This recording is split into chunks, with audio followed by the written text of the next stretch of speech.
everyone, welcome back to the Good to Know channel. If you're watching this, chances are you've been doing everything right. Cutting calories, hitting the gym, but the scale just won't budge, especially around your belly.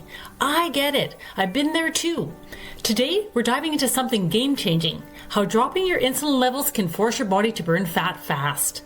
And if this resonates, hit that subscribe button right now. It really helps the channel grow so that I can keep making this helpful content for you.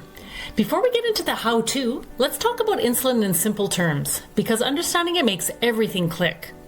Insulin is a hormone made by your pancreas. Think of it like a key that unlocks a door in your cells so glucose, sugar from food, can enter and be used for energy. Your body needs it. Without insulin, sugar would just float around in your blood and your cells would starve. It also helps store excess energy as fat for later use and keeps your blood sugar stable. When blood sugar rises after eating, your body pumps up more and more insulin to try to force the sugar into your cells for energy. The problem happens when insulin is chronically high. Over time, from frequent high-carb meals, snacking, stress, or lack of movement, your cells become insulin resistant, like the locks on the doors get jammed. Your body keeps producing more insulin, but it doesn't work as well in getting sugar into the cells where it's needed for energy, but instead stays floating in the bloodstream.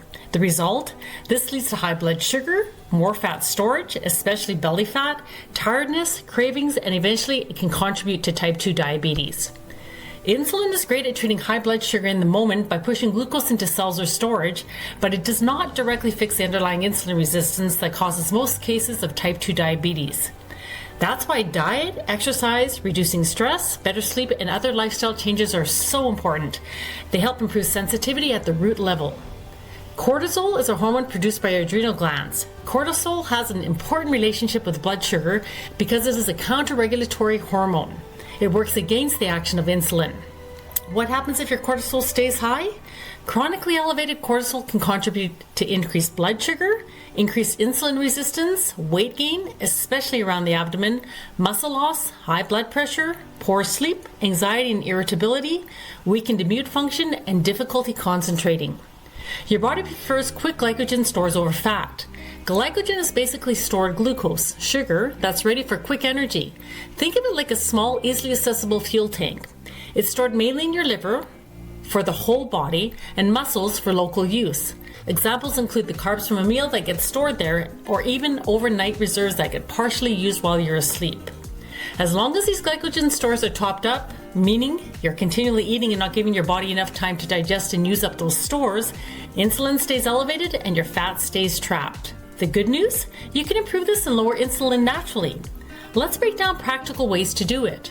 First, deplete glycogen strategically. Wake up, hydrate with water and electrolytes, then move. A brisk 20 to 30 minute walk or light resistance training in a fasted state. Electrolytes, like your sodium, potassium, and magnesium, help maintain energy, hydration, and muscle function, especially in the morning when your body is in a natural fasted state and may be low on them after overnight fluid loss. This drains the quick stores so your body turns to fat. If you're looking for quality electrolytes, apple cider vinegar, Psyllium husk, or Chia seeds, check the links provided in the description below with my discount code. Next, mix 1 to 2 tablespoons of apple cider vinegar in water before your biggest meal. It slows carb absorption and improves sensitivity, giving your pancreas a bit more breathing room so it doesn't have to overproduce insulin in response to big glucose spikes, helping your body respond better overall when insulin is needed. Build a fiber shield with soluble fiber like Psyllium, Chia seeds, or Veggies. It slows sugar uptake by forming a gel that traps carbs in your gut, leading to a slower, steadier release of glucose in the blood. This prevents big insulin surges. Plus, it supports gut health by feeding good bacteria that produce compounds, helping regulate insulin and reduce inflammation. Watch your meal frequency. Everybody can trigger insulin, so try time-restricted eating, a form of intermittent fasting, in an 8 to 10 hour window. Intermittent fasting is so important for fixing insulin resistance because it gives your body extended periods with low insulin levels.